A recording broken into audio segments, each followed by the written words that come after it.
Hey YouTube, John here, Old Hickory Forge. Out here working on some axe head pendants. So this is what we're going after. I think these are really cool, they're really cute. Anyway, this is what we start with. We got a piece of 1/2 inch square mild steel marked off at 1 inch with a 1/4 inch hole drilled at roughly the 3/4 inch mark. Doesn't have to be perfect. That might look kind of like a big hole, but it's going to get closed up a lot as we forge this thing down, so just bear with me. Here's some of the tools you're going to need. I got a piece of 1/4 inch round mild steel. This is going to be used to define the area between the hole and what's going to make the blade, make it a little easier to draw out. Now you need a little cute little mini axe drift. This needs to be made of either something really heat resistant like S7 or H13. This one's S7 tool steel. So we'll get this guy in the fire, we'll get started. Alright, so first thing we got to do is make a set down back here behind the hole. So I'm using the edge of the anvil and the toe of my hammer.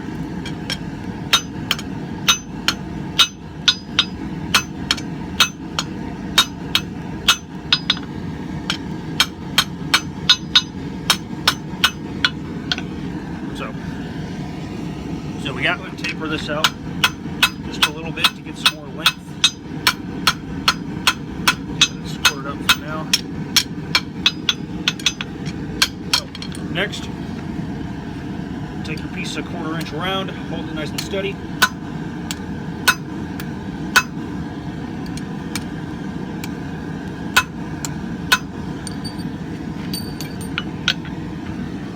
See what I got going on there? So same thing one more time.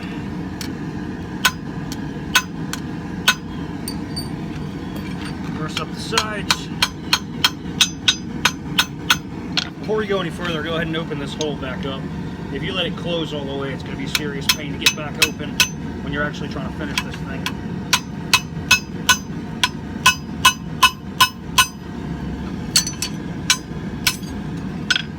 So same thing, just drifting from the other side now.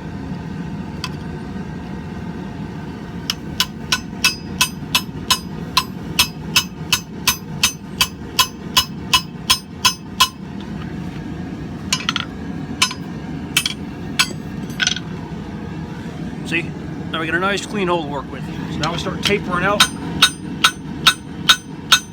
the area that's going to become the blade.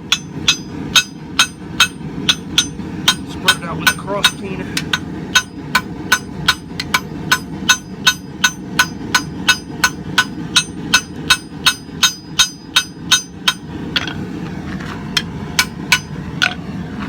You see what we got starting to take shape? Bring that down and bringing it out.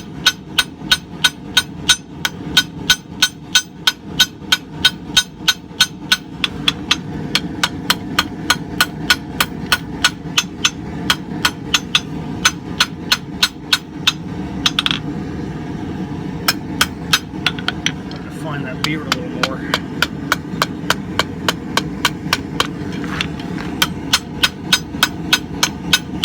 Oh, yeah, that looks better.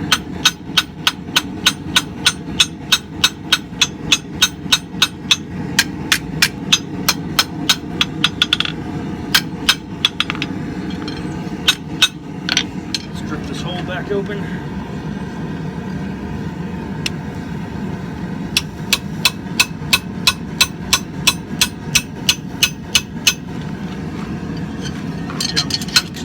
That's the rough forging on one of these things.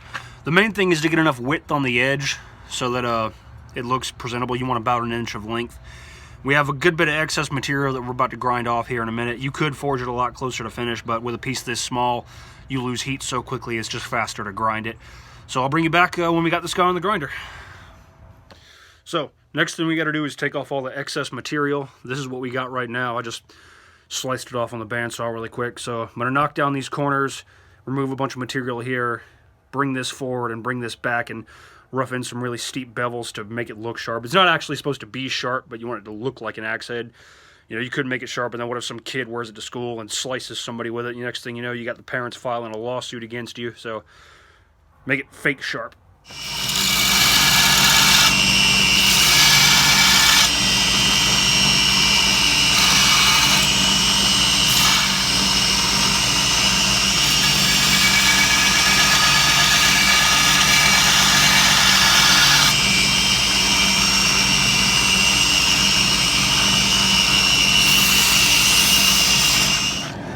So I got this thing in the fire. I'm gonna go ahead and quench in some oil. Even though this is a non-hardenable steel, quenching in the oil is gonna give it a nice black oxide finish, which is gonna cover up all the grinder marks, as well as help prevent rust. So let's get that done.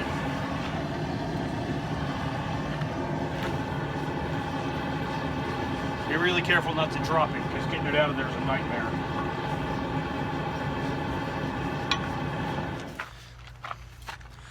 So there's what we got. Nice black oxide finish. I'll rub it down with some WD-40, get all the excess oil off it. Take a 220 grit belt and shine this up real good, and it'll be done. So here they are, all done. See, we got that nice black oxide finish. Got a false edge on them.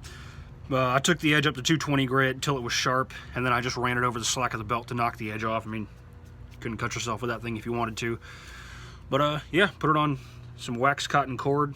Made some adjustable sliding knots, and that's how I make these. I got a few more of them to get done, but that's the process. So thanks for watching. Like and subscribe if you like what you saw, and I will see you later.